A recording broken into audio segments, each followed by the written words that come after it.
이사야 43장 18절과 19절입니다.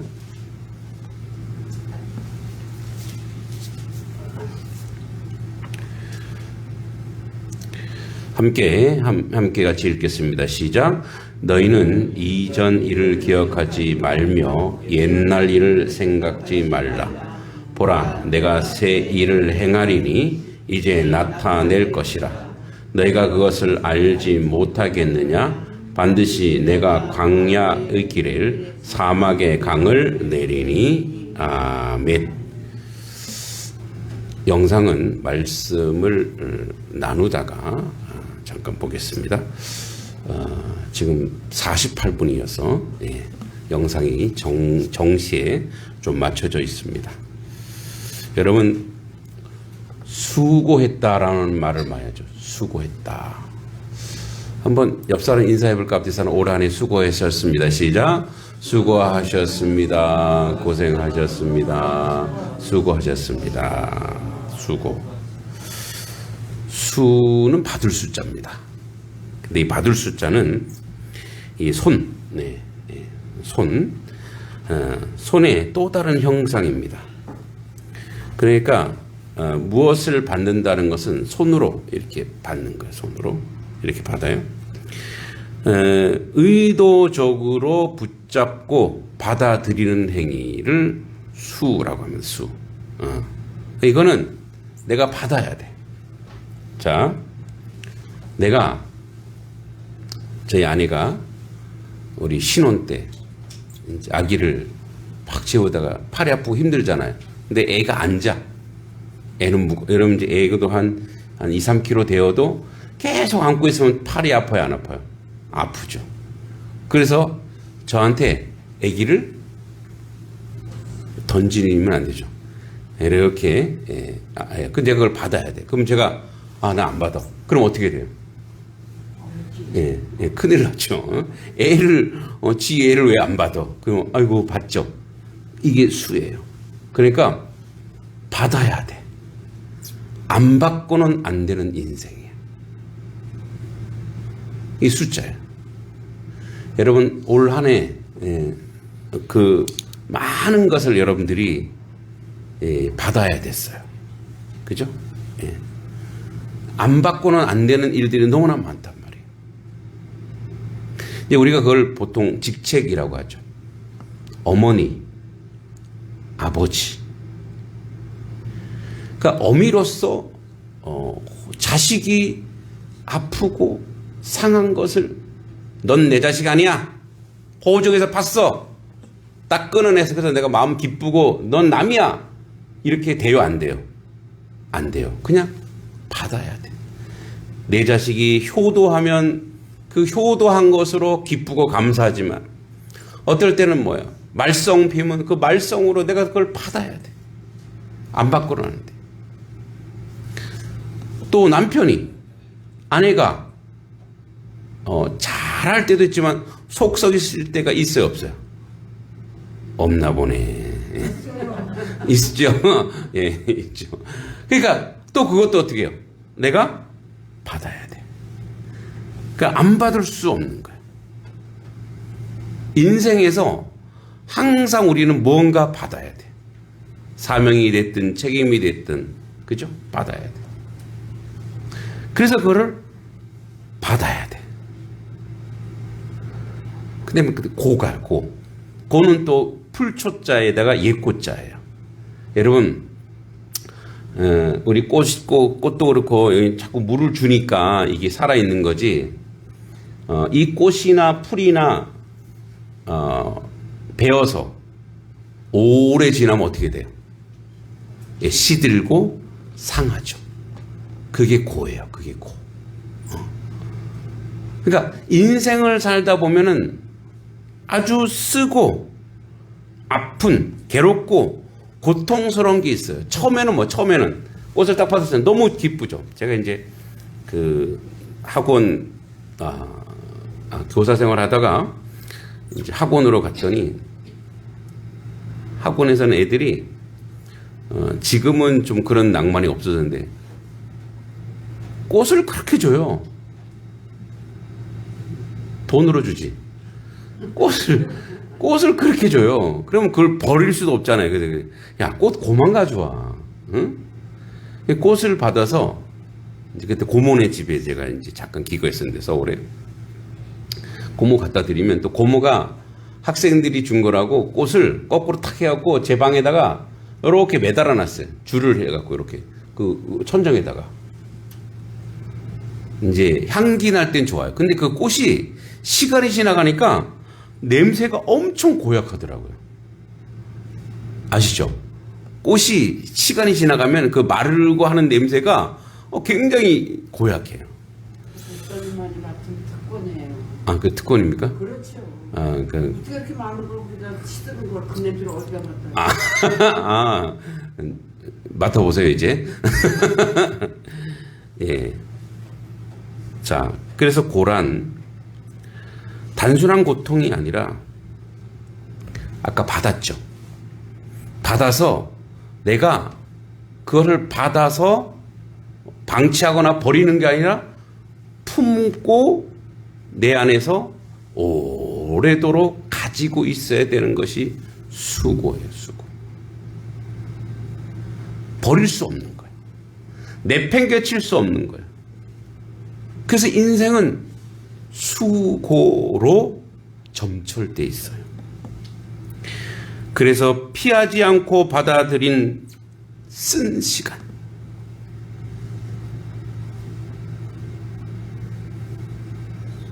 아픔의 시간, 도망치지 않고 견뎌낸 삶의 무게. 그래서 수고했다라는 말은 그냥 인사가 아니라 어쩌면 힘들었지. 그 시간 참 잘 감당했어. 그것에 대한 인정입니다. 존중입니다. 그 자리를 지켜냈다는 존중입니다. 그래서 다시 한번 제가 여러분에게 인사를 드립니다. 여러분 한 해 동안 받아서 가슴 속에 품고 아프고 고통스럽지만 그 자리를 잘 지켜내셨습니다. 수고하셨습니다. 감사합니다.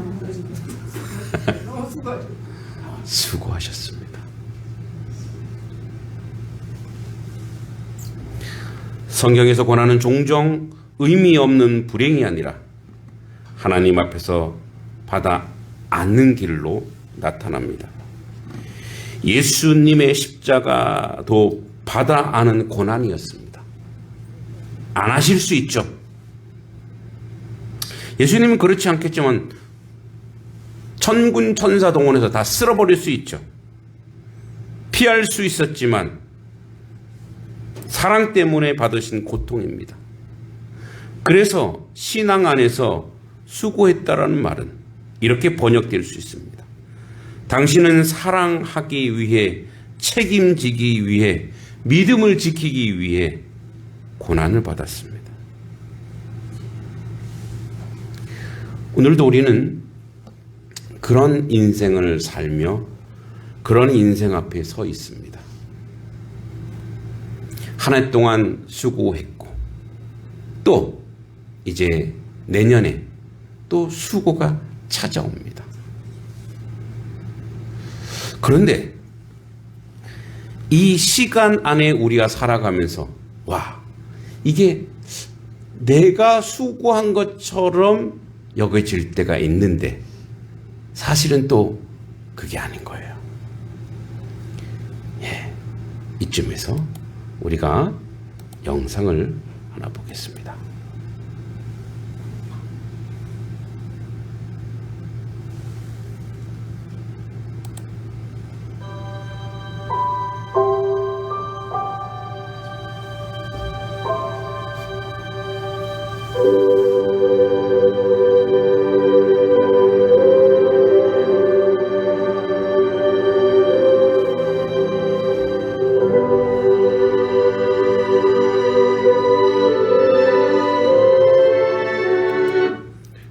영상이 화면이 안 나오네요. 죄송합니다.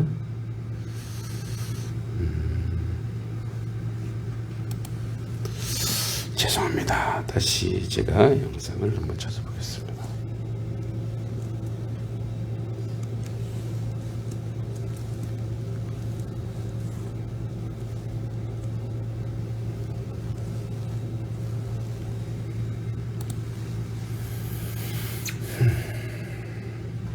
제가 지금 이렇게 수고하고 있습니다.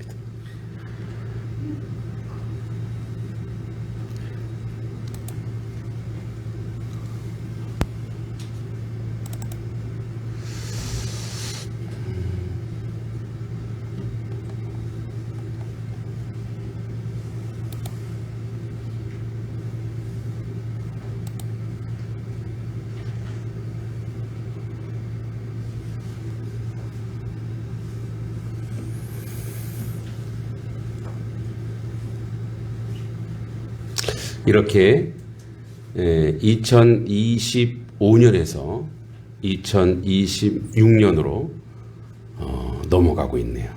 영상을 다운받으면서.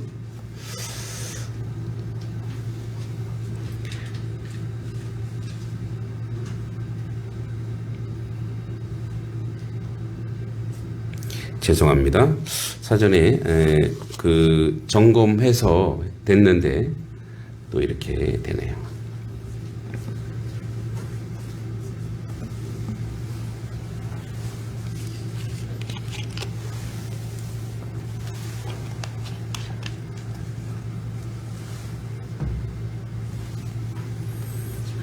됐겠죠?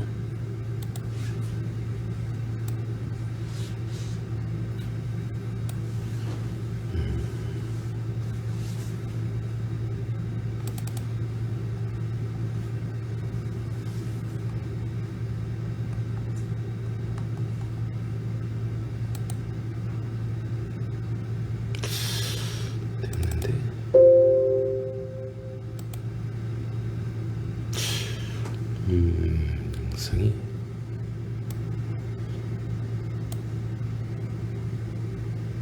어디 갔을까요?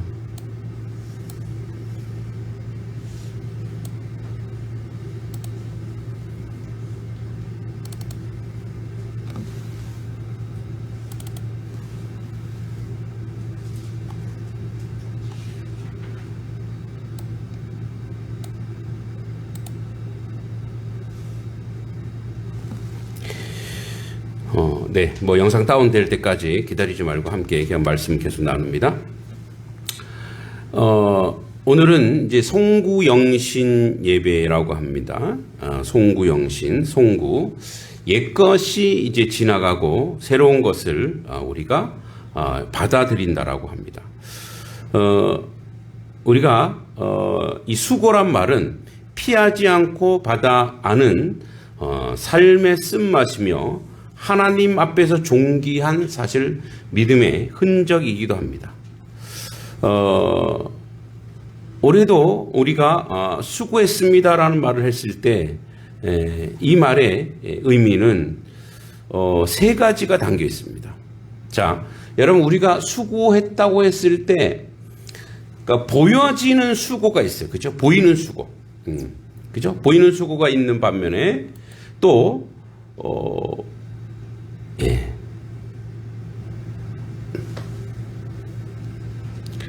예, 안 되는군요. 예. 올해는 영상을 안 보기로 하겠습니다. 죄송합니다.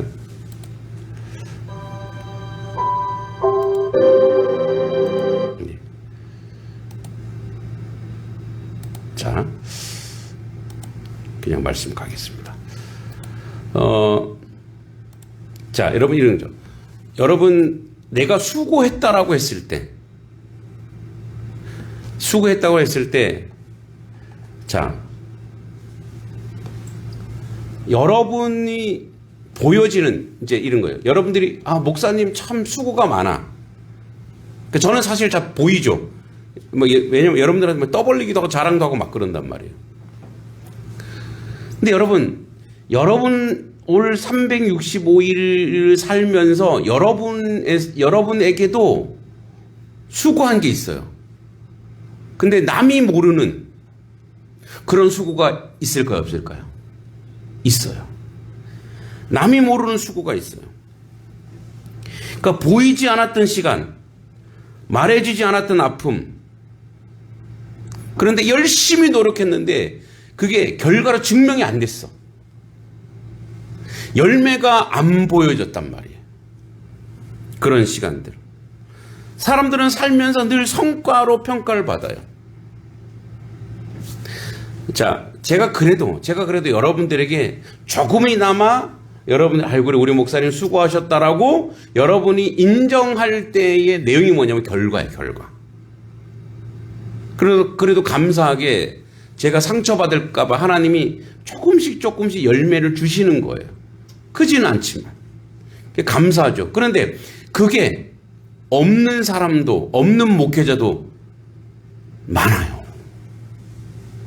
네? 그러니까 예를 들어서 뭐 양동 지역에 많은 교회가 있는데 단석 교회가 뭐 우리 다음 세대가 부흥하고 뭐 애들이 뭐 차고 넘치고 막 이렇게 얘기했을 때 그러면 다른 교회 목사님은 안 했느냐? 아니에요. 똑같은 수고와 애씀과 노력이 있었단 말이에요. 단지 지금 열매가. 근데 그게 잘못됐다라는 게 아니고 지금 그 수고와 말하지 않았던 아픔, 우리 인생에서 성과로 남지 않는 수고가 훨씬 많습니다.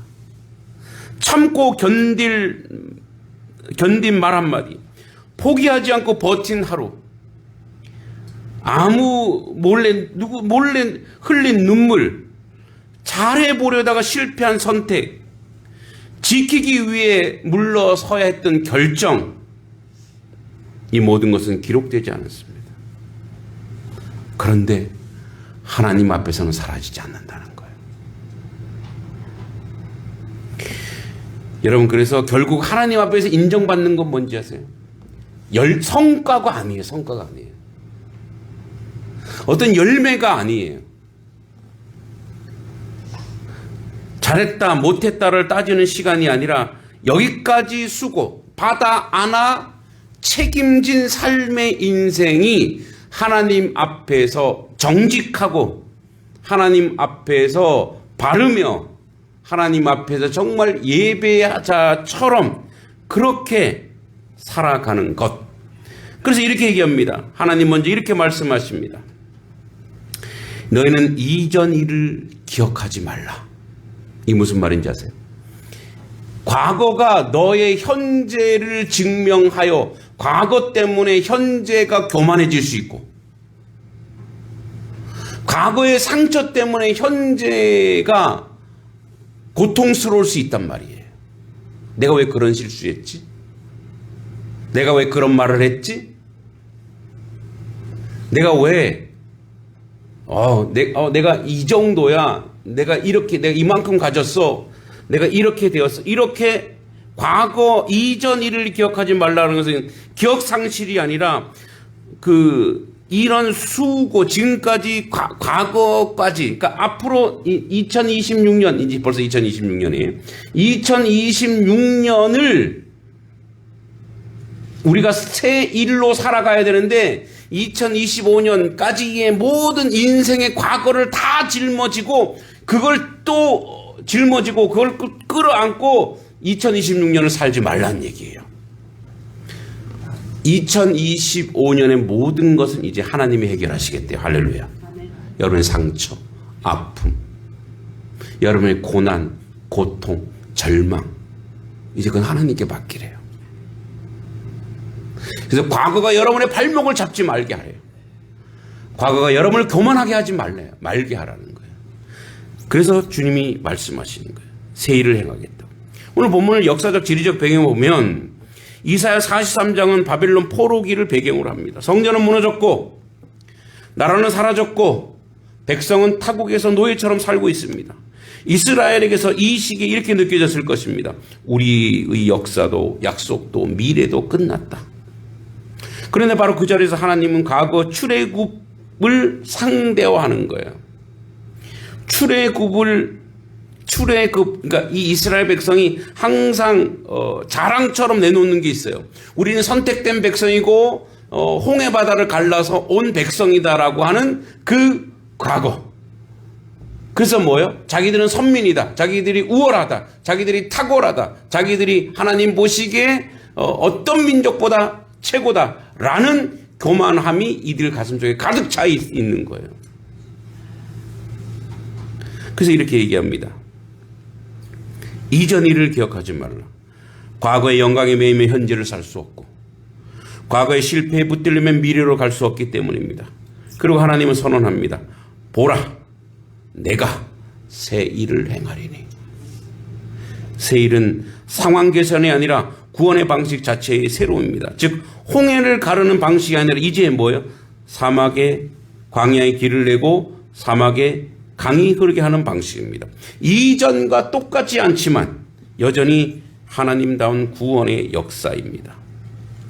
성경에서 기억은 단순히 회상이 아니라 정체성의 근거입니다.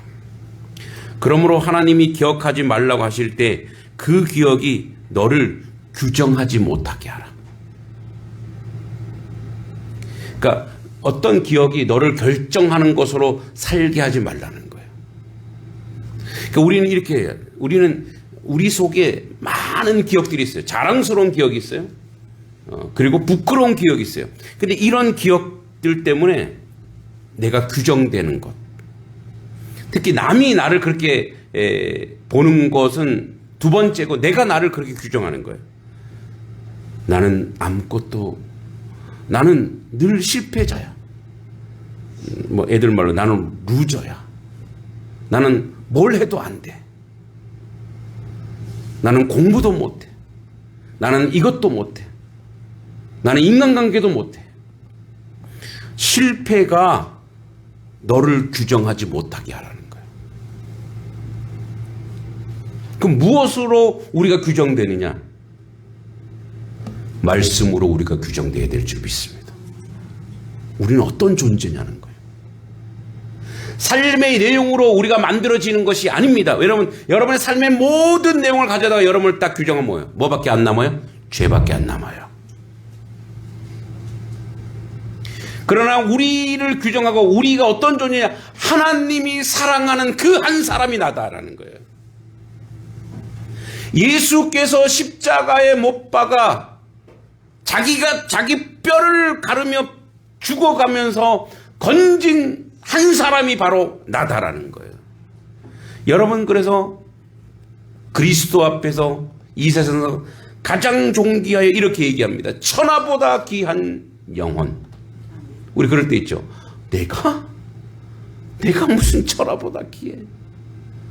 죄 많고 불의하고 부정하고 음란하고 더럽고 추한 내가 어떻게 천하보다 귀해. 여러분, 왜 천하보다 귀한지 아세요? 나로 때문에 그 하나님이 십자가에 못 박아 돌아가셨기 때문에 그래요. 상처가 너를 설명하지 못하게 하라. 상처받았어. 고통 속에 살고 있어. 거기서 못 태어나와. 상처가 너를 발목을 잡게 하지 말라는 거예요. 그래서 우울감이 들고, 그래서 좌절감이 들고, 그래서 날마다 고통 속에서 살아가고 있는 삶의 모습이 우리 가운데 있다고요. 그런데 그것이 너를 증명하는 건 아니라는 거예요. 상처는 내가 다시 견고하게 일어서게 하는 하나님의 양식인 거예요. 하나님이 그 상처를 딛고 다시 일어나. 그래서 뭐라고 얘기하냐면, 다시 하면 말씀으로 나를 규정하는 거예요. 그래서 우리는 이렇게 우리를 뭐라고 얘기하는지 아세요? 상처받은 치유자래요. 여러분이 어떤 상처가 있어요. 각종 상처가 있죠. 그 상처를 내가 가지고 있는데 주님을 만남으로 그 상처가 치유됐을 때 이제 그 상처를 받은 사람한테 가서 나도 상처받은 사람인데 내가 이렇게 회복했습니다라고 해서 이제 나는 치유자가 되는 거예요. 얘는 언제 들어왔어? 오래 있었어요. 그래. 조용히 앉아서 말씀 들어라. 우리가 상처받고 아픔당하고 고통당하는 그것이 도리어 나를 변화시키고 나를 견고하게 하고 나를 상처받은 사람을 위로하는 치유자가 되게 하시는 거예요. 그래서 누군가 내가 상처받잖아요. 하나님은 반드시 치유할 겁니다. 말씀으로 치유할 것이고 은혜로 치유할 것이고 성령으로 치유할 줄 믿습니다. 근데 그 사람은 그 치유받는 데 끝나지 않아요. 그 사람은 이제 다른 사람의 치료자, 위로자가 되는 거예요. 또 수고가 너를 묶어두지 못하게 하라. 나 이렇게 수고했어. 나 2025년에 내가 밤잠을 못 자고 열심히 해서 내가 이렇게 이만큼 열매를 맺었어. 그것만으로 살지 말라는 거예요. 근데 왜 이렇게 하시냐? 실패, 상처, 수고, 이게 우리는 이렇게 착각하는, 내가 한 것처럼 여겨질 때가 있다면 내가 한 것처럼 아니라는 거예요. 주님이 섭리하시고 주님이 인도하시고 주님이 이끌어 갔다라는 거예요. 여러분, 내가 실패자라고 하는 것은 나의 생각이고 세상의 생각이고 이 사람들의 생각이죠. 실패라는 것은. 근데 하나님이 여러분들에게 실패라고 말한 적이 있습니까? 없어요. 우리는 누구도 실패하지 않았습니다. 내가 상처받고 아픔 당할 때 누구만 아는 거예요? 하나님만 나를 아는 거예요. 그래서 나를 치유하시는 거예요. 그래서 우리는 이제 상처 속에 있잖아요. 나의 수고는 결국은 하나님이 하신 그 역사라는 거예요. 새 일. 하나님은 언제나 새 일을 인간의 계산과 예측을 넘어섭니다. 광야에 길을 내요. 광야. 거기 길을 날 수가 없어요. 사막에 어떻게 강이? 사막에 강이 나요. 환경 변화가 아니라 존재의 변화입니다. 존재 방식의 변화. 길이 없던 인생이 길이 있는 삶으로, 메마른 인생이 흐르는 삶으로. 그래서 우리는 그렇게 생각하죠. 아니, 여기에 사막에 무슨 물이 나? 응? 광야에 이 산이 이렇게 여기 어떻게 길이 나? 그런데 하나님은 환경적으로 뭔가 변화시키는 내용이 아니고, 하나님은 그 어떤 곳에서도 하나님이 역사하시고 하나님이 일하시면 우리가 생각지 못했던 것들로 변화되고 새롭게 되고 복된 자리로 간다는 것을 여러분이 기억하시기 바랍니다. 오늘부터 어제부터 우리 공부방에 이제 수학 선생님이 새로운 수학 선생님이 오셨어요. 이분은 또 하여튼 수원에서 아주 대형 수학학원을 하셨던 원장 선생님이신데, 젊지만 많은 많은 그 경험이 있더라고요. 그래서 이제 우리 또 김희서 수학 선생님하고 같이 두 분이 같이 애들 딱 붙잡고 하니까 아주 훈훈하고 보기 좋았습니다. 근데 이 선생님이 이제 그 월요일인가요? 월요일 날 여기 왔어요. 이렇게 얘기하는 거예요. 아니, 이 동네 애들이 이렇게 많아요? 이제 애들이 또 여러분 주일날 생일잔치 해줬잖아요. 또 월요일날 일주일 내내 생일잔치. 월요일날 또 우리 애들하고 어머니들이 생일잔치를 해주셨는데, 애들이 한 20여 명이어서 하니까 이 동네 애들이 이렇게 많아요. 그래서 내가 이 동네 애는 한 명밖에 없습니다. 얘 한 명밖에 없고요. 전부 다 양도면에서 다 일로 온 겁니다. 그 선생님, 와, 사막과 같은 곳이었고 광야 같은 곳이었죠. 네, 하나님이 하시고 계시잖아요. 그래서 근데 얼마나 감사해요. 우리는 우리 눈으로 목도하고 있잖아요. 야, 사막에 물이 흐르네. 광야에 길이 나고 있네. 근데 더 놀라운 것은 하나님이 이 부분을 더 확장시킬 수 있는 그런 계획을 가지고 계시고. 근데 놀라운 건 뭔지 아세요? 이런 계획을 가지고 있는데 사람을 딱 붙여주시는 거예요. 야, 너 이거 막막하지 못하지? 그랬더니 제가 인문학 강의하는데 이분이 그런 걸 다 해보신 분이야. 그래서 다음 주에 여주에 여러분 여주에 가보면 목마 있죠. 큰 목마. 그 아울렛에. 모르시는구나. 고속으로 타고 가다 보면은 목마 있어요. 그 여주 목마가 아니고 하여튼 그게 바로 그 뭡니까? 사회적 기업에서 운영하는 거라는 거예요. 그러니까 사람을 보내주시는 거예요. 그 수학 선생님이 그분 아들이에요. 오셔서 해주시는 거예요. 우리가 수고하고 우리가 애쓰고 우리가 하는 것 같아도 하나님이 그 길에 함께하고 있다는 거예요. 여러분 2026년 새 일을 누가 행하신대요? 새 일을 내가 누구예요? 내가 하나님이잖아요. 내가 새 일을 행하겠다는 거예요. 여러분들이 새 일을 행하는 게 아니라 하나님이 새 일을 행하시겠다는 거예요. 여러분 인생에 우리 단석교회 양동면에 여러분 삶의 자리에 하나님이 내가 새 일은 뭐겠어요? 좋은 일이고 아름다운 일이고 복된 일이고 은혜로운 일을 여러분 인생 속에서 하나님이 행하시는 줄 믿습니다. 여러분들 그걸 아멘으로 받아 누리셔야 돼요. 그래서 그걸 받아 누리면 그 다음부터 주님이 하신다는 거예요. 여러분 수고를 내려놓고 이제 새 길을 걷는 믿음.